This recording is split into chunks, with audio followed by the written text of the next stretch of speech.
থেকে আপনাদের সঙ্গে আছে আমি খালেদ মহিউদ্দিন। নির্বাচন একেবারেই দোরগোড়ায় বলা যেতে পারে। আজকে ৮ জানুয়ারির ফেব্রুয়ারি 12 তারিখে নির্বাচন হওয়ার কথা, এক মাসের কিছু বেশি সময় বাদ আছে।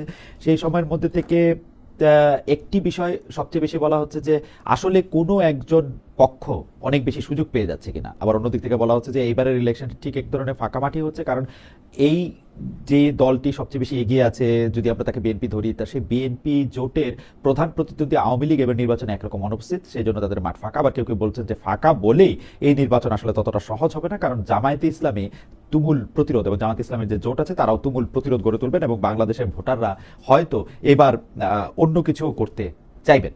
তো সেই সব নিয়ে কিন্তু সরকার বা নির্বাচন প্রশাসকরা আসলে এই নির্বাচনটা কতটা উৎসবমুখর, কতটা নিরপেক্ষ এবং প্রশ্নহীন করতে দিবেন সেটির দিকে তাকিয়ে আছেন সবাই। তবে এইসব বিষয়ে নিয়ে কথা বলার জন্য আজ আমাদের সঙ্গে রয়েছেন খেলাফত মজলিসের যুগ্ম মহাসচিব জনাব ডক্টর মুস্তাফিজুর রহমান ফয়সাল। ফয়সাল ভাই, আপনাকে আমাদের অনুষ্ঠানে স্বাগত জানাই। আপনি আমাদের সাথে যুক্ত হয়েছেন, সেজন্য আমাদের শুভেচ্ছা ও কৃতজ্ঞতা জানবেন। আমাদের সাথে আরও যুক্ত হওয়ার কথা বিএনপি জোটের প্রার্থী এবং গণসংহতি আন্দোলনের প্রধান সমন্বয়কারী জনাব জুনায়েদ সাকি। তবে জুনায়েদ সাকি তার সঙ্গে আমার কথা হয়েছে, তিনি একটু যানজটে আটকা পড়েছেন, কিন্তু আমরা ফয়সাল ভাইয়ের সাথেই আসলে কথা শুরু করতে চাই। ডক্টর মুস্তাফিজুর রহমান ফয়সাল, আমি মানে মূল প্রশ্নে যাওয়ার আগে আপনার কাছ থেকে একটু জানতে চাই যে এই যে 12 তারিখে নির্বাচন, এই নির্বাচন নিয়ে কি আপনাদের মনে কোনো সংশয় আছে যে নির্বাচনটা হবে কি হবে না? আপনাদের জোট অর্থাৎ জামায়াত ইসলামের নেতৃত্বে 11 দলের যে জোট আছে, সেই জোটটি কোনো কারণে নির্বাচন থেকে চলে আসতে পারে, বা এরকম কোনো আলোচনা কি আপনাদের মধ্যে হয়েছে যে নির্বাচন নাও করতে পারে জোটটি?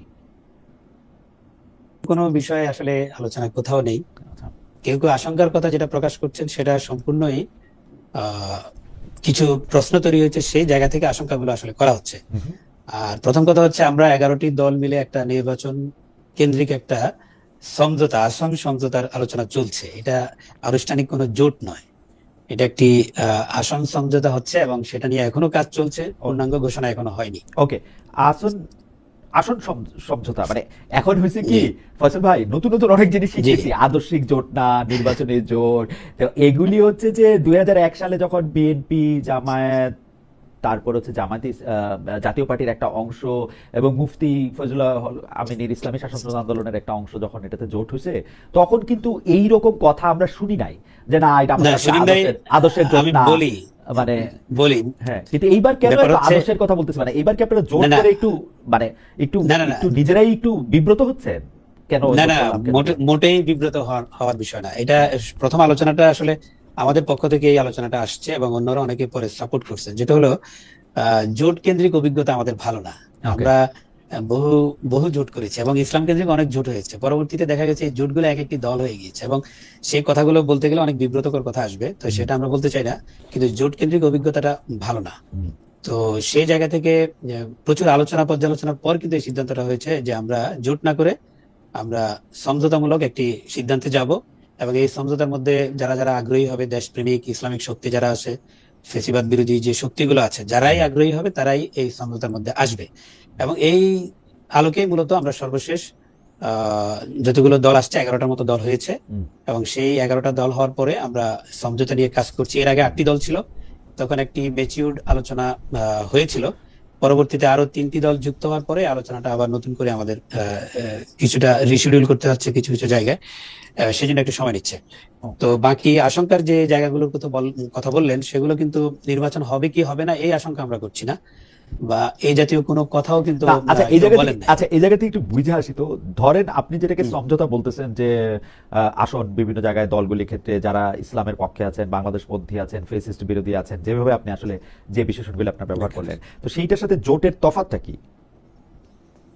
না, জোটের তফাৎটা হবে এভাবে, যদি জোট হয় সেখানে জোটের অনেকগুলো ব্যাপার স্যাপার থাকে, যেমন জোটের কে প্রধান হবে, কে কখন সভাপতিত্ব করবেন, কে নেতৃত্ব দিবেন, আবার কে সমন্বয় করবেন, অনেকগুলো বিষয়াদি আছে। এখন এখানে যেটা আমরা সমঝোতা করছি মানে কি, আমরা সবাই মূলত যার যার জায়গা থেকে আমরা সবাই ক্লিয়ার আছি এবং আমরা কেউ কারো জায়গা থেকে এমন কোন জোট হলে জোটের একটা ঐক্যবদ্ধ একটা কি থাকবে, ম্যানিফেস্টো থাকবে, সেরকম কিছু আরো অনেক কিছু থাকবে।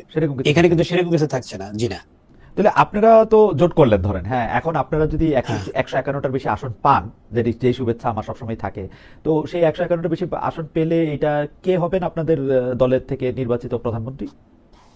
আচ্ছা, এই জাতীয় কোনো আলোচনাই তো এখনো হয়নি। এটা আলোচনাটা হবে যদি হ্যাঁ সত্যিকার অর্থে যদি আমরা 151টা আসন পেয়ে যাই, হ্যাঁ, তো নিঃসন্দেহে এটা তো এমন হবে না যে দুইজন প্রধানমন্ত্রী হয়ে যাবেন, এরকম তো হবে না। হ্যাঁ, এটা একমাত্র আমরা নিজেরা। তখন কি আপনারা আলোচনা করবেন? আগে আলোচনা করা যায় না এটা ফজল ভাই?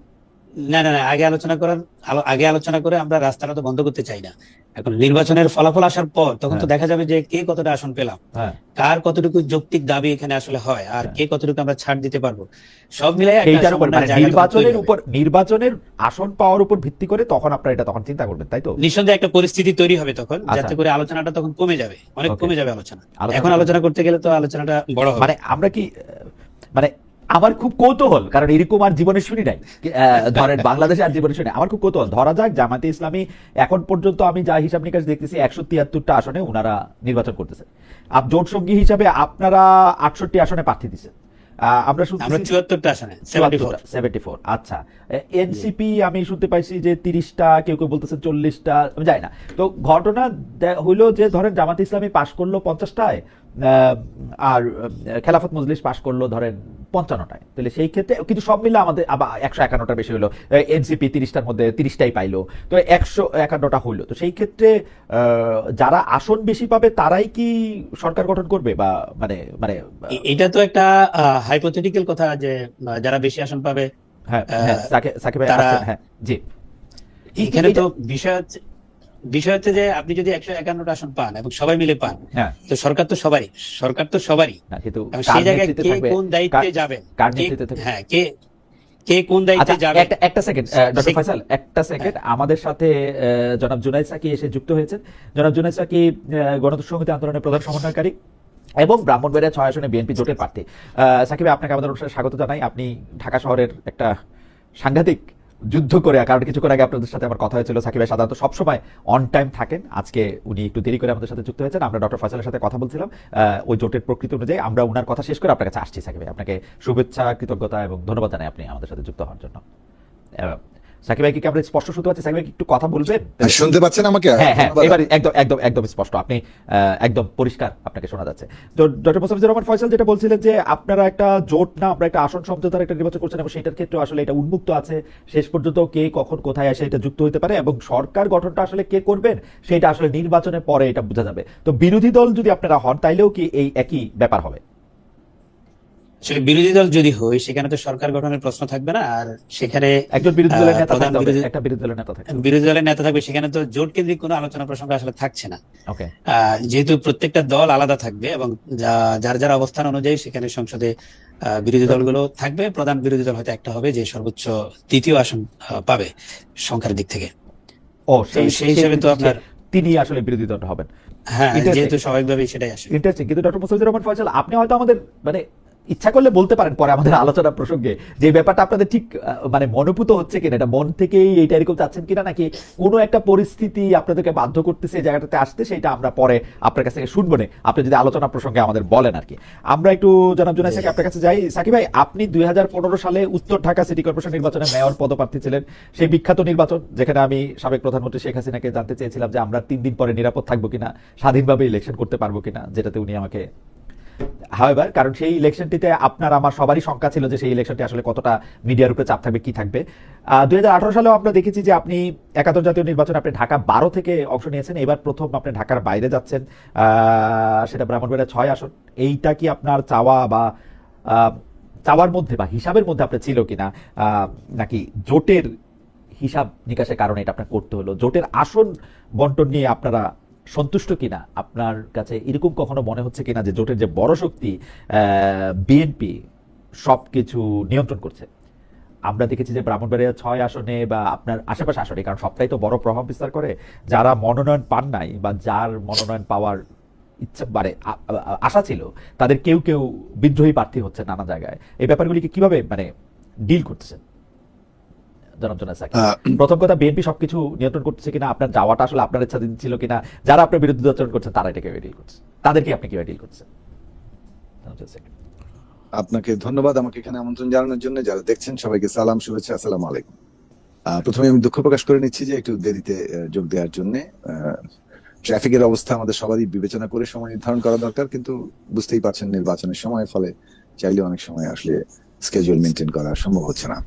আমি আবারও দুঃখ প্রকাশ করছি। আপনাকে একটু কারেক্ট করে দিই, বিএনপির সাথে আমাদের কোনো জোট হয়নি। আমরা আসলে একটা যুগপৎ ধারায় আন্দোলন করেছি, এবং আপনি জানেন যে বিএনপি, গণতন্ত্র মঞ্চ, আমাদের দল গণসংহতি আন্দোলন, জিএসএ এবং আরো 39টি দল, মোট 39টি দল, যার মধ্যে একক দল এবং জোট ইত্যাদিও আছে, তারা আমরা যুগপৎ ধারায় যার যার অবস্থান থেকে সম একটা লক্ষ্য নিয়ে কিংবা অভিন্ন লক্ষ্য নিয়ে আমরা আন্দোলন করেছি ফ্যাসিবাদের বিরুদ্ধে। এবং সেখানে একটা সুস্পষ্ট এক দফা যেমন দাবি ছিল, তেমনি 31 দফা আমাদের কর্মসূচি ছিল, অর্থাৎ ভবিষ্যৎ বাংলাদেশটার রাষ্ট্র সহ ব্যবস্থা সহ কি পরিবর্তন আমরা ঘটবে। তো সেইটা আমাদের কথা ছিল যে আমরা ফ্যাসিবাদী সরকারের পতন, তারপরে এই বিদ্যমান রাষ্ট্র ব্যবস্থার বদল এবং 31 দফার আলোকে রাষ্ট্র ব্যবস্থার গণতান্ত্রিক রূপান্তর, মেরামত, সংস্কার, অর্থাৎ নতুন একটা রাজনৈতিক বন্দোবস্ত আমরা তৈরি করব। বিভিন্ন জন বিভিন্ন ভাষায় কথাগুলো আমরা বলেছি। ফলে এখন যে এসে যে প্রক্রিয়াটা দাঁড়িয়েছে, সরকারের পতন ঘটেছে, আমরা সংস্কার, নির্বাচন, সংবিধান সংস্কার পরিষদ, সেখানে সংবিধানের সংস্কার করা এবং সেগুলোর বাস্তবায়ন পর্যন্ত আমাদের যে যুগপৎ ধারা, সেটাকে আমরা অব্যাহত রাখতে চেয়েছি এবং এটা অব্যাহত আছে। এবং সেটারই প্রতিফলন হচ্ছে যে বিএনপি সহ 39টি দল তারা বিভিন্নভাবে নির্বাচনের ক্ষেত্রে এক ধরনের সমঝোতার জায়গা তৈরি হয়েছে। তবে এক্ষেত্রে এটা যে প্রশ্নটা আপনি করেছেন যে এখানে বিএনপি অনেক বেশি কর্তৃত্ব করছে কিনা, এটা নিঃসন্দেহে যে যুগপথে যারা একসাথে আমরা রাজনৈতিক দলগুলো করেছি, সবাই যে নির্বাচনী আসনে তাদের কাঙ্ক্ষিত জায়গায় প্রার্থিতা করতে পারছেন, মানে নিজেরা কাঙ্ক্ষিত আসনে প্রার্থিতা দিতে পারছেন, সেটা ঘটেনি। ফলে এটা নিয়ে বেশ অসন্তোষ, ক্ষোভ সবকিছুই আছে প্রত্যেক দলের মধ্যেই। কিন্তু শেষ পর্যন্ত যেহেতু আমরা যুগপৎ ধারাটাকে অব্যাহত রেখে এই যে বাংলাদেশের রাষ্ট্রের একটা গণতান্ত্রিক রূপান্তর করছে, এটা একটা ঐতিহাসিক মুহূর্ত, একটা জাতীয় পুনর্গঠনের কাল, এইখানে আমরা ন্যূনতম জাতীয় ঐক্যমত্যটা রক্ষা করতে চেয়েছি। ওটা ছিল আমাদের প্রায়োরিটি, জাতীয় স্বার্থে, দেশের স্বার্থে। ফলে দলের স্বার্থটাকে কিছুটা ধরেন বলতে পারেন যে কম প্রাধান্য দিয়ে জাতীয় এবং দেশের স্বার্থ অধিকতর প্রাধান্য দেওয়ার কারণেই এই ঐক্যটা আমরা বজায় রেখেছি, কারণ ঐক্যটাকে আমরা জরুরি মনে করেছিলাম। ফলে এই ক্ষেত্রে বিএনপির সাথে যে অসন্তোষ আছে অন্যান্য দলগুলোর, যুগপৎ মিত্রদের, এ ব্যাপারে কোনো সন্দেহ নেই। কিন্তু এর ক্ষেত্রে যে এখনো পর্যন্ত যুগপথের ঐক্যটা যে টিকে আছে, সেটার মূল ভিত্তি হচ্ছে জাতীয় স্বার্থকে প্রাধান্য দেওয়া। দ্বিতীয়ত হচ্ছে যে আমি ঢাকা 12তেই নির্বাচন করেছিলাম, কিন্তু বাঞ্ছারামপুরে যাওয়াটা সম্পূর্ণ আমার দল এবং আমার ব্যক্তিগত সিদ্ধান্ত, এবং সেইটাকে বলতে পারেন যে যুগপৎ মিত্ররা, বিশেষভাবে বিএনপি, সেটাকে সম্মান করেছে এবং তারা সেটাকে সমর্থন জানিয়েছেন যে ওইখানে আমরা প্রার্থিতা করছি। এটা আমরা জোটের প্রার্থীও বললে ভুল হবে, এটা আমরা গণসংহতি আন্দোলনের প্রার্থী, আমরা মাথাল মার্কায় নির্বাচন করছি, বিএনপি সহ আমাদের যুগপৎ মিত্ররা এইটাকে, আমাদের প্রার্থীতাকে ওখানে সমর্থন করছে। ওকে, মানে এই হচ্ছে বিষয়। এবং আর তৃতীয় প্রশ্নটা আপনার ছিল যে তৃতীয় প্রশ্নটা মানে আপনি আসলে 3টা প্রশ্নেরই একরকম জবাব দিয়েছেন। আমার প্রশ্ন ছিল হচ্ছে যে আপনি এবার ঢাকার বাইরে যাওয়াটা আপনার সিদ্ধান্ত কিনা, নাকি জোটের হিসাব নিকাশের কারণে গিয়েছেন? তো আপনি বলেছেন যে এটা আসলে একদমই আমাদের জোট মানে আমাদের জোট মিত্ররা বলতে মানে যুগপৎ মিত্ররা আমাদেরকে বরং ঢাকা নির্বাচন করার জন্য জোটের অনেকে পরামর্শ দিয়েছে। আমাদের প্রশ্ন ছিল জোটের বড় শক্তি বিএনপি সবকিছু নিয়ন্ত্রণ করতেছে কিনা। আপনি সেটাও পরিষ্কার বলছেন যে না, আসলে বিএনপি সবকিছু নিয়ন্ত্রণ করতেছে, ব্যাপারটা এরকম না। আমি প্রশ্ন কিন্তু বিএনপির প্রাধান্য আছে এবং বিএনপির অনেক সিদ্ধান্ত নিয়ে অনেক যুগপৎ মিত্রদের মধ্যে অনেকের মধ্যেই অসন্তোষ আছে, কিন্তু জাতীয় স্বার্থকে প্রাধান্য দিয়ে এখনো যুগপৎ ধারাটা বজায় আছে। ওকে, আর ফাইনালি হচ্ছে যে আপনাকে যারা মানতে না পেরে যারা বিদ্রোহী প্রার্থী করেছিল তাদেরকে এইটা আমরা মনে করি যে ডিল করছি, মানে রাজনীতি তো একটা খুব সহজ-সরল ব্যাপার নয়। মানে ধরুন, এটা খুবই স্বাভাবিক যে 17 বছর ধরে বিএনপির নেতাকর্মীরা প্রত্যেক জায়গাতেই এবং বিশেষভাবে বাঞ্ছারামপুরেও তারা তো সেখানে লড়াই করেছেন। তার তো আমার বাড়ি বাঞ্ছারামপুর না হয়ে অন্য এক জায়গায় হলেও সেখানে একই পরিস্থিতি তৈরি হতো। ফলে যে কয়েকটি আসনে বিএনপি আসন ছেড়েছে অথবা সমর্থন দিয়েছে অন্য দলের প্রার্থীকে, অন্য মার্কাকে, প্রত্যেকটি জায়গায় একই পরিস্থিতি আছে। এখন এইটাকে তো রাজনৈতিক ভাবে শেষ পর্যন্ত আমরা আলাপ আলোচনার মধ্য দিয়ে যাচ্ছি, এবং আমি মনে করি, আমি আমার দলের পক্ষ থেকে বলতে পারি, আমরা বিশ্বাস করি যে বাঞ্ছারামপুরে আমরা যুগপৎ ধারার ঐক্যটাকে বজায় রাখতে পারবো, এবং সেই ধরনের আলাপ আলোচনার মধ্য দিয়ে আমরা একটা জায়গায় প্রায় পৌঁছে গেছি, খুব শিগগিরই আমরা জানতে পারবো। সাকিব, আমি আপনাকে হয়তো প্রশ্নটা এরকম ভাবে করতে পারতাম যে আপনি যে রাজনীতি গত 40 বছর ধরে করে আসছেন, 30 বছর 40 বছর ধরে করে আসছেন, 30-35 যত টাফ প্রশ্ন সেটা করতে থাকেন।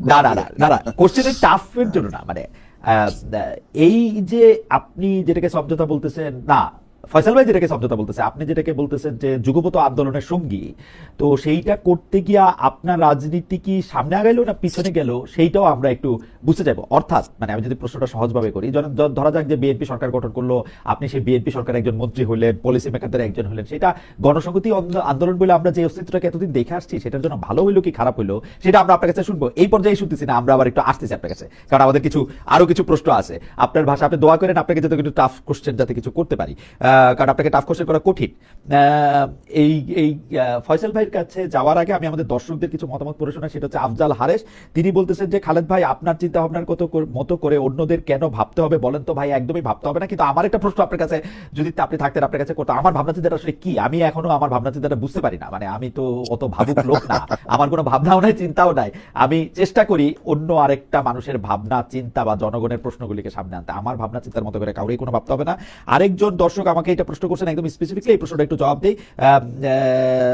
এই প্রশ্নটা কেন হারাই ফেললাম, এই প্রশ্নটাকে আমি এতক্ষণ অনেকগুলি প্রশ্ন আসে বলে আমি একদম মোবাইল টেলিফোনটার উপর একদম আঙ্গুলটা দিয়ে রাখছিলাম, আমার প্রশ্নটা মনে আছে কিন্তু যিনি করছেন তার নামটা মনে নাই। তিনি, আচ্ছা যাই হোক, আর এটাকে খুঁজে সমস্যা করতেছে না, কারণ অনেক দর্শক অনেক মন্তব্য করছেন। ব্যাপারটা হলো, প্রশ্নটা হলো আজকে যদি জামায়াতে ইসলামী জনগণের ম্যান্ডেট নিয়ে ক্ষমতায় আসে তাহলে আপনি অ্যাকসেপ্ট করবেন কিনা, আমার কাছে প্রশ্ন ছিল। আমি তো শুধু অ্যাকসেপ্টই করবো না, আমি অবশ্যই তাদের স্বাগত জানাবো, কারণ আমার কাছে জনগণের ম্যান্ডেটই শেষ কথা। জনগণের ভোট নিয়ে যারা বাংলাদেশের ক্ষমতায় আসবেন তাদেরকে স্বাগত জানানোটাই আমি মনে করি গণতন্ত্রের প্রাথমিক শর্ত হওয়া উচিত, এবং কোনো কোনো ক্ষেত্রে প্রধানতম শর্ত হওয়া উচিত। সাকিব ভাই তাত্ত্বিক মানুষ, উনি নিশ্চয়ই আরো ভালো করে বলতে পারবেন, কিন্তু জামায়াতে ইসলামী যদি জনগণের ম্যান্ডেট নিয়ে ক্ষমতা আসে, আমাকে তার স্বাগত জানাতে আমার কোনো অসুবিধা দেখি না।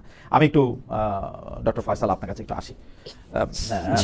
ডক্টর ফয়সাল, আপনাদের জোটে আমি যেই প্রশ্নটা আসলে সাকিবে আসার আগে আপনাকে বলতেছিলাম যে 11টি দল ইন্টারেস্টিং ভাবে ডক্টর মোস্তাফিজুর রহমান ফয়সাল, যিনি খেলাফত মজলিসের যুগ্ম মহাসচিব, তিনিও এইটাকে আসলে জোট বলতে নারাজ।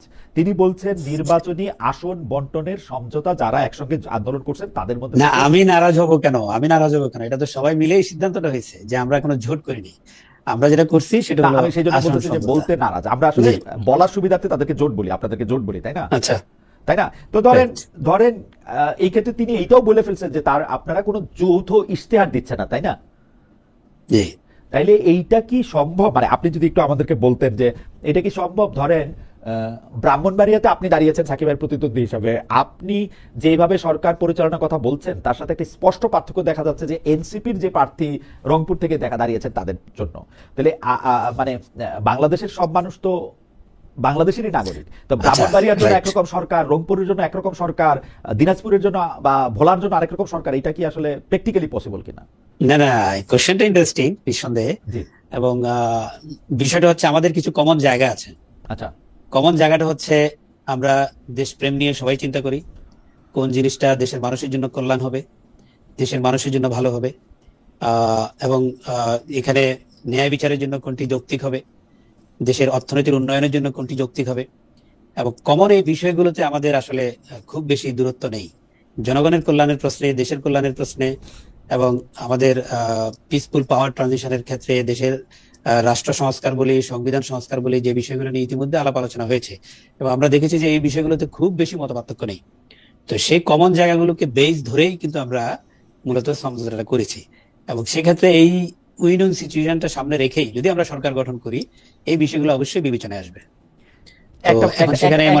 একটা ছোট প্রশ্ন ছিল ফয়সাল ভাই, প্রশ্নটা হচ্ছে যে আপনি যেসব জায়গাগুলির কথা বলছেন, কমন জায়গা, দেশপ্রেম, দেশের কল্যাণ, ন্যায় বিচার, অর্থনৈতিক উন্নয়ন, এই কমন জায়গাগুলি তো গত সরকার, গত রেজিমের সময় আমরা এই কথাগুলি সবচেয়ে বেশি বলতে শুনছি যে দেশপ্রেম, দেশের কল্যাণ, ন্যায় বিচার, অর্থনৈতিক উন্নয়নের জন্য আমাদেরকে থাকা দরকার, আমাদের কোনো বিকল্প নাই, আমরাই থাকবো, এবং এই করতে করতে তারা স্বৈরাচারী হয়েছে। আমি ওই জায়গাও যেতে না, আপনাদের আসন সমঝোতার মধ্যে আপনাদের আনকমন জায়গা কোনটা? মানে যেই কারণে আমি বলতেছিলাম, আমি কিন্তু আনকমন জায়গাগুলি জানি, এবং যেই কারণে হচ্ছে আপনারা সরকার গঠন করলে নোয়াখালীতে আর রংপুরে দুই ধরনের সরকার হবে, যদি আপনারা একমত না হয়। না, দুই ধরনের সরকার হবে না, এবং আনকমন জায়গাগুলো আপনি যেমন জানেন, সেই আনকমন জায়গাগুলোর ব্যাপারে আমরা অ্যাওয়ার আছি। যেহেতু আমরা আনকমন জায়গাগুলোর প্রশ্নে আমরা সচেতন আছি, এবং সেই বিষয়গুলো এখন পর্যন্ত আমরা সচেতনতার সাথে অ্যাভয়েড করছি, এবং নিঃসন্দেহে সামনেও সেগুলো আমরা অ্যাভয়েড করতে পারবো। যে কমন জায়গাগুলোকে ধরেই যদি আমরা কাজ করি, আনকমন জায়গাগুলিকে uncommon যে আনকমন জায়গাগুলো আছে, জায়গাগুলিকে যে আপনারা অ্যাভয়েড করতেছেন, সেইটার একটা বড় কারণ হলো আপনারা আসলে ঢোলের দুই দিকেই বাড়ি দিতে চান। যদি আমি একিউজ করি যে আপনারা আসলে কোনো সমর্থকদেরই হারাতে চান না, এইটা কি একটা কারণ হতে পারে যে সেই জন্য আপনাদের পজিশন আপনারা একটু ভেগ রাখছেন? না না, আমি যদি মিনিমাম কমন জিনিসগুলো যদি এক জায়গায় করি, আপনি যদি না, এগুলি তো সবগুলি কথার কথা। দেখেন, দেশপ্রেম না, না, কথার কথা না তো। দেশপ্রেম একটা কথার কথা, ন্যায়ের দেশের কল্যাণ একটা কথার কথা, ন্যায় বিচার একটা কথার কথা, অর্থনৈতিক উন্নয়ন এগুলি কথার কথা, এগুলি না, না, স্পেসিফিক কথা না কিন্তু, অবশ্যই পলিসির কথা specific না আছে। কিন্তু। না, পলিসি এখানে আছে। দেশ তো হাওয়ার উপর ভাসছে না, Right. দেশ তো এক্সিস্টিং অনেকগুলো পলিসি নিয়ে অলরেডি যাচ্ছে, হুম। এবং সেই পলিসির জায়গাগুলোতে সংস্কারের প্রশ্নে অনেকগুলো বিষয় ইতিমধ্যে মতামত দেওয়া হয়েছে, এবং সেই জায়গাগুলোতে আমরা মনে করি অলরেডি আমরা একমতে আছি। এবং নতুন নতুন পলিসি নির্ধারণের ক্ষেত্রে এবং নতুন কোনো সিদ্ধান্ত নেওয়ার ক্ষেত্রে, হ্যাঁ, কথা একটা জিনিসে আমি 100% একমত আছি, কেউ 70% আছে, ওকে, এবং হয়তো আমাকে কিছু ক্ষেত্রে 30% ছাড় দিতে হবে। এই যে জায়গাগুলোকে আচ্ছা, আমি একদম স্পেসিফিক মোটামুটি প্রশ্ন করি, কাস্টমাইজ করা সম্ভব। ডক্টর ফয়সাল, আপনি জি। অনেক স্মার্ট মানুষ, আমি একদম স্পেসিফিক প্রশ্ন করি। রাষ্ট্র পরিচালনার মূলনীতি, নারী নীতি, শিক্ষানীতি, এই রাষ্ট্রের যে অর্থনৈতিক পরিচালনা শক্তি, অর্থাৎ কেন্দ্রীয় ব্যাংকের যে সিস্টেম, সেগুলিতে আপনারা একরকম আছেন? হ্যাঁ, আপনি অর্থনৈতিক পরিচালনার ক্ষেত্রে যদি বলেন, কিছু বিষয়ে হয়তো দ্বিমত থাকতে পারে। আমাদের যে পলিসি, আমরা ইসলামের আলোকে যখন কথা বলি, আমরা বলি যে দেশে ট্যাক্স থাকবে, কর থাকবে, কিন্তু অপ্রয়োজনীয় অনেক কর আমরা বাদ দিয়ে দিব, অনেক অপ্রয়োজনীয় ট্যাক্স আমরা বাদ দিয়ে দিব, অনেকগুলো ডুয়েল ট্যাক্সেশনের মধ্যে পড়ে। আবার আপনি আমাদের বাজেটকে আমরা যখন ঘাটতি বাজেটে দিই, আমরা বিদেশি সাহায্য নির্ভর করি। অনেকে বলে যে বিদেশি সাহায্য ছাড়া আপনারা কয়দিন চলতে পারবেন। এইসব বিষয়গুলোতে সুনির্দিষ্টভাবে আমাদের পরিকল্পনা এগুলিতে আছে, আপনাদের সুনির্দিষ্টভাবে পরিকল্পনা আছে, এবং সেটা নিঃসন্দেহে। খেলাফতে মজলিসের সাথে এনসিপির বা এলডিপির বা জামাত ইসলামের কোনো তফাৎ নাই এইসব আলোচনার মধ্যে। রাষ্ট্র পরিচালনার মূলনীতির মধ্যে 100% না, 100% শিক্ষানীতিতে। তফাৎ নাই, এটা তো বলা যাবে না, না, বলা যাবে না নীতিতে। তো 100% তফাৎ নাই। কিন্তু তফাৎ অবশ্যই আপনারা বলতে তফাৎ চাচ্ছেন আছে। না, কিন্তু তফাৎটা আপনারা সেই এখন বলবেন তফাৎটা না। আমরা তফাৎটা আপনারা আমরা এখন বলবেন বলছি না। আমরা বলছি সেটা আমরা কাস্টমাইজ করব, সেইটা আপনারা যেগুলো customize কাস্টমাইজ করা সম্ভব, রাইট। কিন্তু আমি আশা করবো যে আপনি আপনার শুনতে পাচ্ছেন ডক্টর ফয়সাল। যাই হোক, আমি 2-3টা জায়গায় আমি একটু বলি। ওনার নাম লাইট অফ দ্য ওয়ার্ল্ড 6567, তিনি বলেছেন কোশ্চেনটা আমি করেছি, অর্থাৎ জামাত ইসলামী ক্ষমতায় আসলে আমরা এটা অ্যাকসেপ্ট করবো কিনা। যাই হোক, আমি একটু জুনায়েদ সাকিব ভাই আপনার কাছে আসি। আরেকজন দর্শক, উনার নাম ইন্টারেস্টিং, উনার নাম মহাইমানুল ইসলাম 1294। উনি প্রশ্ন করেছে, খালেদ সাহেব, আপনার দৃষ্টিভঙ্গি এন্টি হাসিনা কেন্দ্রিক, এটা আমি বিগত 8-10 বছর নিয়মিত আপনার শো দেখে বুঝেছি, তবে আপনি এটা অনুধাবন করেন কিনা হাসিনার রিপ্লেসমেন্টে এই গার্বেজ আসলেও আপনি মানতে রাজি কেন? ভাই প্রথম কথা শোনেন, আপনি যদি এই প্রশ্নটা আসলে সত্যি আমার করে থাকেন, সেটার ক্ষেত্রে আমি বলি, আমি ভাই গণতন্ত্রে বিশ্বাস করি। আমার কাছে মনে হয় যে বাংলাদেশের সাধারণ মানুষ যা চায় ভোট দিয়ে যাকে নির্বাচন করবে, এবং প্রতি 5 বছর পর পর যারা মানুষের কাছে ভোট চাইতে যাবে তাকে আমি মেনে নিব গণতান্ত্রিকভাবে, তার সাথে আমার সমর্থক থাকুক আর না থাকুক। এন্টি হাসিনা বা গার্বেজ এই জাতীয় শব্দ মানে আমি নট শিওর। যাই হোক, আমি একটু জনাব জোনাস সাকির কাছে আসি। যে জনাব জোনাস সাকি, আমি যে প্রশ্নটি আপনাকে এটি করে রেখেছিলাম যে গণসংহতি আন্দোলনের যে রাজনীতি, সেই রাজনীতির মধ্যে বিএনপি আপনি জোট বলছেন না, যুগপৎ আন্দোলনের সঙ্গী বলছেন, সেই ক্ষেত্রে গণসংহতি যে আন্দোলন, সেই আন্দোলনটা তো আসলে একটা মুভমেন্ট। আপনারা তো একটা রাজনৈতিক পার্টির চেয়েও বড় কথা হচ্ছে যে আপনারা একটা মুভমেন্ট, সেটা নানা কারণে, মানে সেটা শুধু রাজনৈতিক বা একটা চেয়ার কেন্দ্রিক, একটা বিশ্ববিদ্যালয়ের একটা স্টুডেন্ট ইউনিয়ন কেন্দ্রিক রাজনীতি আপনাকে করতে দেখেছি বলে আমার মনে হয় না। আমি আপনাকে অনেক বছর ধরে চিনি। তো সেইটা আসলে সামনে আগালো নাকি পিছনে ফিরলো? কেন আমি এই প্রশ্নটা করতেছি, যে আপনি কিন্তু সংস্কারের ক্ষেত্রে শুরু থেকে আপনি কথা বলে আসছেন, মানে এই শুরু জুলাই আগস্টের শুরু না, মানে আমি যদি অন্তত পক্ষে আরো 10 বছরের কথা বলি, 10 বছরে আপনি বাংলাদেশের রাজনীতিতে একটা নতুন যুগের সূচনা করার জন্য আপনি অনেক কিছুর কথা বলছেন। সেইটার একটা মানে অন্তিম দশা এটা হইল কিনা, জনাব জুনায়েদ সাকি যখন একটা আসনে ইলেকশন করবেন এবং বিএনপি যখন সেখানে কোনো প্রার্থী না দিবেন তখন? ধন্যবাদ। জি তার আগে আপনি একটু আগে যে আলোচনা করছিলেন, আমার মনে হয় একটু মন্তব্য করার সুযোগ আমার আছে, জি প্লিজ। অধিকারও আছে। জি প্রথমত, বিএনপির সাথে আমাদের যে যুগপৎ আন্দোলনের যে কি বলতে আয়োজন কিংবা অ্যারেঞ্জমেন্ট কিংবা শর্ত বোঝাপড়া, এইটা আর সম্প্রতি জামাত ইসলামী আন্দোলন এনসিপি সহ 11টি দল যে সমঝোতা করেছে, দুটোর মধ্যে গুণগত ফারাক আছে বলে আমরা মনে করি। আমাদেরটা হচ্ছে সুনির্দিষ্ট লক্ষ্য নিয়ে 31 দফা রাষ্ট্র ব্যবস্থা মেরামত, সংস্কার এবং রূপান্তরের সুনির্দিষ্ট লক্ষ্য নিয়ে এক দফার ভিত্তিতে একটা যুগপৎ আন্দোলন, এবং সেইখান থেকে নির্বাচন পর্যন্ত এবং পরবর্তী এই রাষ্ট্র ব্যবস্থা মেরামত পর্যন্ত এই যুগপৎ ধারাবাহিকতাটা কিংবা এই জাতীয় ঐক্যটা বজায় রাখার একটা সমঝোতা। ফলে আমরা সুনির্দিষ্ট লক্ষ্য নিয়ে আছি। আর এই 11টি দল হঠাৎ করে নির্বাচনের আগে এক ধরনের নির্বাচন, অর্থাৎ একটা নির্দিষ্ট বলতে পারেন বিএনপি অথবা গ্রেটার এই যুগপৎ আন্দোলনের যে 39 দলীয় একটা সমঝোতা, তার বিপরীতে তারা যতটা নিজেদেরকে সংগঠিত করতে পেরেছে, এইটা একটা কোট আনকোট বলতে পারেন অনেকে, আমি সরাসরি বলবো এটা এক ধরনের সুবিধাবাদী নির্বাচনী ঐক্য। এর মধ্যে কোনো ফান্ডামেন্টাল পলিসি লেভেল ঐক্য গড়ে ওঠেনি।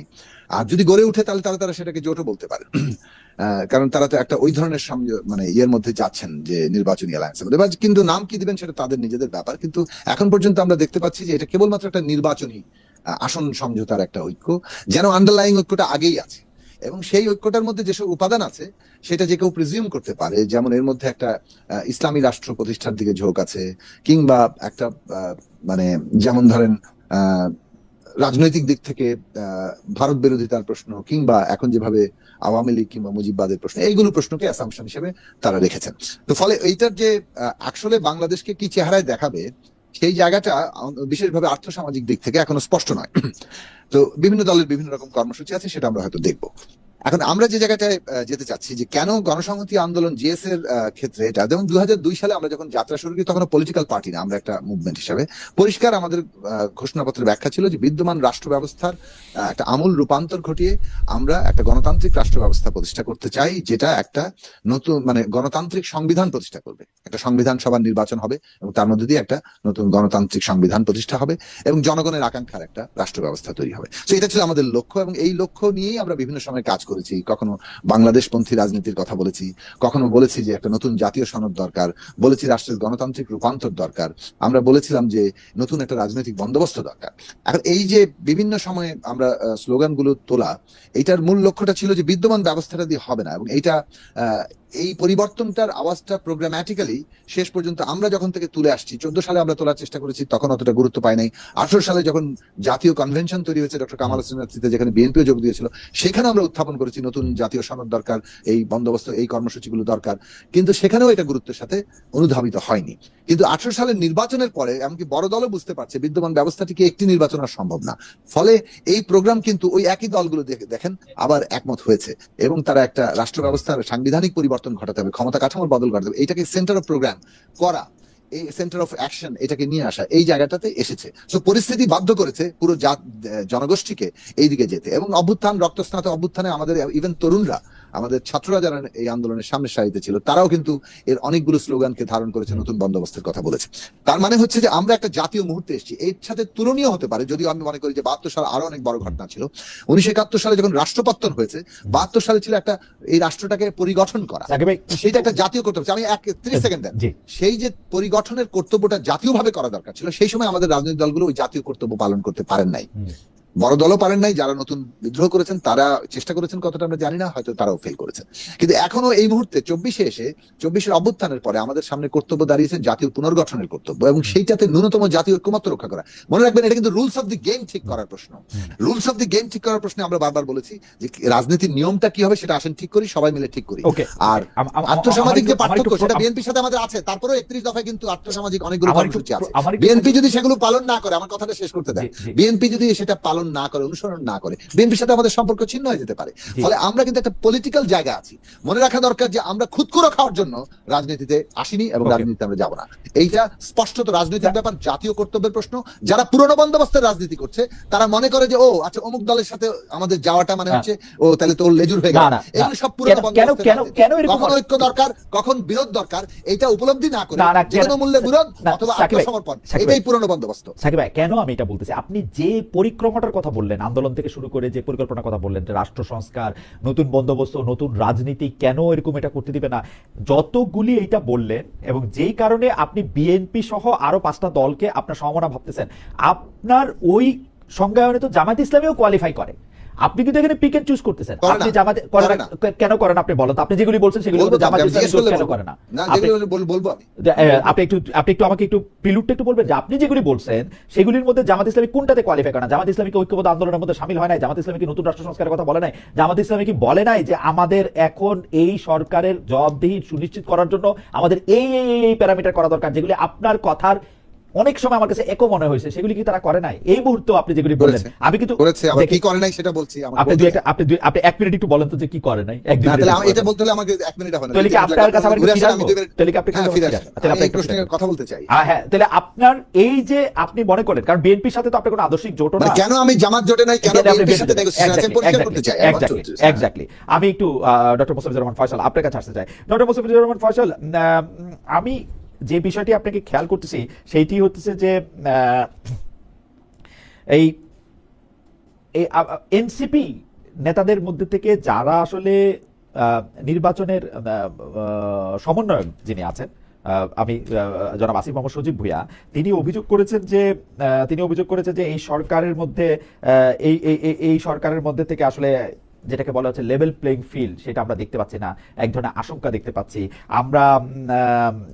আমরা এটাও দেখতে পাচ্ছি যে এই আপনাদের জোটে আছেন একজন খেলাফত নেতা মাওলানা মামুনুল হক, তিনি আমাদের সাথে অনুষ্ঠানে বলেছিলেন যে জামায়াতের সঙ্গে ইসলামের মৌলিক বিষয়ে মিল আছে, কিন্তু আকীদাগত কিছু তফাৎ আছে রাষ্ট্র শাসন ব্যবস্থার ভিন্নমতে। আমি দুটি প্রশ্ন যদি একসাথে করতে চাই, যে আপনাদের দলও আসলে এটি মনে করে কিনা যে এই সরকারের সময় একটা সুষ্ঠু নির্বাচন করা আসলে সম্ভব না? দুই হচ্ছে, আচ্ছা, আমি জি, আর দুই হচ্ছে আপনার দলের সাথে যেহেতু নামটি আছে, সেহেতু আপনারা রাষ্ট্র ব্যবস্থা বা পরিচালনায় আসলে আপনারা আলটিমেটলি একটি খেলাফত নির্ভর রাষ্ট্রই করতে চাইবেন কিনা? ধন্যবাদ। আমি আপনার এই প্রশ্নের জবাব দেওয়ার আগে জুনাইদ সাকিব ভাইয়ের একটা আপত্তিজনক কথা জবাব দিই। উনি আমাদের নির্বাচনী ঐক্যকে বলছেন যে এটা সুবিধাবাদী একটা বিষয়াদি। তো আসলে আমি শুরুতেই বলেছি, এখানে আমাদের প্রত্যেকের নিজ নিজ স্বাতন্ত্র অবস্থা বজায় রেখে আমরা সমঝোতাটি করেছি। আমাদের প্রত্যেকের আলাদা আলাদা নির্বাচনী ইশতেহার আছে, যেটা কাজ চলছে। আর উনি বলেছেন যে ওনারা 31 দফার আলোকে কাজ করছেন। ওনাদের নিজেদের নির্বাচনী ইশতেহার আছে কিনা আমরা জানি না। যদি হয় তাহলে ওনার কথার মধ্যে বৈপরীত্য আছে, এবং সেই জায়গায় একটা দলের প্রধান হয়ে উনি আমাদেরকে এইভাবে সুবিধাবাদী এই কথাটা উনি বলতে পারেন কিনা আমি জানি না। কিন্তু আমি আমি এই কথার মধ্যে ফাজিল ভাই, আমি এই কথার মধ্যে অসুবিধা দেখি হ্যাঁ। না এই কারণে, আপনি কি একটা অসুবিধাবাদী সংগঠনে যাবেন? না, আপনার না, সুবিধার জন্য এখানে তো আপনি আমি যাবেন, সুবিধা তো ভালো কথা। না, না, মানে আপনি ঘটনা যদি হইতেছে যে শাব্দিক- মানে না, এটা No, সাকিব ভাই কেন বলছে আপনি এটা আমি একটা- জানি না, কিন্তু আপনি- আমার কাছে আপনি মনে যদি হয় যে আমার শাব্দিক যেদিকে ব্যাখ্যা সুবিধা, করেন। আমার যেদিকে সুবিধা সেদিকে আমি যাব। না, এটা সাকিব ভাই সাকিবের দিকেই যাবে। সেই প্রশ্ন আমি সাকিব ভাইকেও করছি যে আপনি কেন বাংলা জি। শব্দ সুবিধা আর সুবিধাবাদী দুইটা কিন্তু এখন এক অর্থ মিন করে না। সুবিধাবাদী শব্দটা এখন নেগেটিভ এটা অর্থ mean নিশ্চয়ই করে। আপনি এটা এটার- নিশ্চয়ই সাকিব ভাই ব্যাখ্যা করবেন আর কি, সেটা নিশ্চয়ই জি, সাকিব ভাই তো ব্যাখ্যা করবেন। সেজন্য আমি যেটা বলছি যে ওনাদের নিজস্ব ইশতেহার আছে কিনা আমি জানি না। বিদ্যমান রাষ্ট্র ব্যবস্থার আমূল পরিবর্তন ঘটানোর কথা বলছেন, জনগণের আকাঙ্ক্ষার প্রতিফলন, গণতান্ত্রিক রূপান্তর, অনেকগুলো স্বপ্ন ওনাদের ছিল, কিন্তু সেগুলো সব বাদ রেখে এখন আপাতত ওনারা এই জোটটা করেছেন। যদি ইশতেহার না থাকে ধরা যায়, তো এটাকে আমরা আসলে কি বলবো? ওনারা তো আমরা তো- আমরা বলছি যে ওনারা জোটই করেন নাই। উনারা জোটই ব্যাপারটা করেন এরকম নাই, তাই না? বলতেছে যে ব্রাহ্মণবাড়িয়া 6 আসনে গণসংহতি আন্দোলনের Right. প্রধান সমন্বয়কারী জুনায়েদ সাকিব আমি তো সেটা মানলাম। নির্বাচন করবে, আর আমি ওই সেটা জায়গায় মানলাম। বিএনপি নির্বাচন করবে না। ব্যাপারটা হচ্ছে আমি এরকম। সেটা মানলাম, উনি ওনার সুবিধা অনুযায়ী সেটা করুক, সেটা সমস্যা নাই, কিন্তু হ্যাঁ। সেটাকে আমি সুবিধাবাদী বলছি না। কিন্তু আমাদের প্রত্যেকের নিজস্ব অবস্থান বজায় রেখেই আমরা নির্বাচনী ঐক্যটা করেছি। এটা সম্ভব না, সুতরাং ভাই। এটা আমাদের সম্ভব একটা- না, নিজস্ব না, না, অবস্থান বজায় এটা- রেখে নির্বাচন ঐক্য করা সম্ভব না। এটা সোনার পাথর। অবশ্যই সম্ভব, না অবশ্যই সম্ভব, অবশ্যই ভাই, সম্ভব। আপনি এই আমার অর্থে চেয়ে অনেক জ্ঞানী মানুষ, আপনি সবচেয়ে ভালো জানেন যেটা সম্ভব না। আমি বলি সম্ভব, বাকি আপনার প্রশ্ন মানে আমি বলি এটা একটা কৌতুকের সাথে তুলনীয়। এই কৌতুকটা কি যে ওই রেলের আপার বার যাবে হচ্ছে কলকাতা আর লোয়ার বার যাবে চিটাগাং, এটা তো হবে না। না, এটা তো ওই যে পাকিস্তানি আমলের একটা গল্প, জি, জি। যেটা উপরের জন মনে করছেন তিনি চিটাগাং যাবেন, নিচের জন মনে করছেন তিনি ঢাকা যাবেন, উঠছেন তিনি ফেরি থেকে। জি তো উনি যে ভদ্রলোক এই কৌতুকটা করেছেন, তিনি বলেছেন যে এই ট্রেন ব্যবস্থার এত বৈপ্লবিক পরিবর্তন হলো যে একই ট্রেনে আদর্শিক জোট না হয়ে সমঝোতার জোট হচ্ছে, আদর্শিক জোট না হয়ে স্বাতন্ত্র্য বজায় রাখে জোটটা অনেকটা ওরকমই। আপনি যাবেন, না, আপনার আমি বলি সরাসরি বলি ডক্টর ফয়সাল, আপনার আমি সরাসরি বলি, আপনি খেলাফত করবেন, আপনি খেলাফত করবেন, জামাত ইসলামী কখনো খেলাফত করবে না। আপনারা দুজন এক জায়গায় কেমনে যাবে? না, এক জায়গায় কিভাবে যাবে সেটা বলি। আমি তো এখন এককভাবে ক্ষমতায় যাচ্ছি না। যেহেতু আমি এককভাবে ক্ষমতায় যাচ্ছি না, সেহেতু আমি বলছি যে কমন জায়গাগুলো আছে সেই জায়গাগুলো রেখেই দেশ পরিচালনা হবে। আমি যদি এককভাবে ক্ষমতায় যাই, তখন তো আমি বলবো যে এমন একটি কল্যাণ রাষ্ট্রের কথা যেটা নবুয়তের আদলে প্রতিষ্ঠা হয়েছিল, যেটাকে আধুনিক রাজনৈতিক ভাষা আপনি যেভাবে বলেন, ইসলামের রাজনৈতিক পরিভাষা সেটাকে খেলাফত বলে। সেটা নিশ্চয়ই ওই খেলাফত না যেটা আমরা বিভিন্ন সময় আইএস এর মাধ্যমে দেখেছি, যেটাকে মানে কতক্ষণ পর্যন্ত সিমিলারাইজ করে যাবে বলা হয়। কতক্ষণ পর্যন্ত? প্রথম 4 জন খোলাফায়ে রাশিদিন না তারপরও কোন পর্যন্ত মেইন ওই খেলাফতটা? স্ট্যান্ডার্ড হচ্ছে খোলাফায়ে রাশিদিন। আপনারা খোলাফায়ে রাশিদিনের অনুযায়ী রাষ্ট্র পরিচালনা করতে চান? সেটার আদলে সেটা হবে স্ট্যান্ডার্ড। সেটাকে Okay, বজায় খোলাফায়ে রেখে আপনি রাশিদিনের মধ্যে নিঃসন্দেহে এখন খোলাফায়ে রাশিদিনের 4 জন 4 রকম ভাবে রাষ্ট্র পরিচালনা করেছেন। আমি এটা নিয়ে আপনার সাথে আলাদা হতে কথা পারে। বলতে পারি। এর মধ্যে আপনারা অবশ্যই কাকে তো অনুসরণ বলতে করতে পারবো চান? আমরা। আপনারা না, কাকে না, অনুসরণ এখানে করছেন?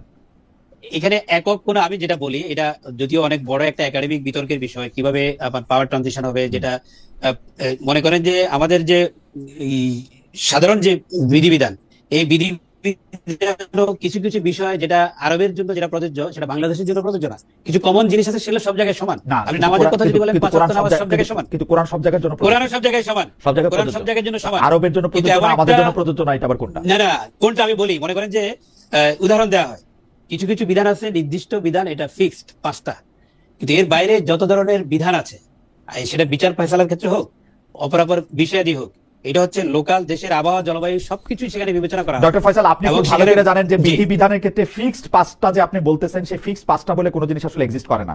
সেই ফিক্সড 5টাও Right. অনেক কিছুর উপর ডিপেন্ড করে না।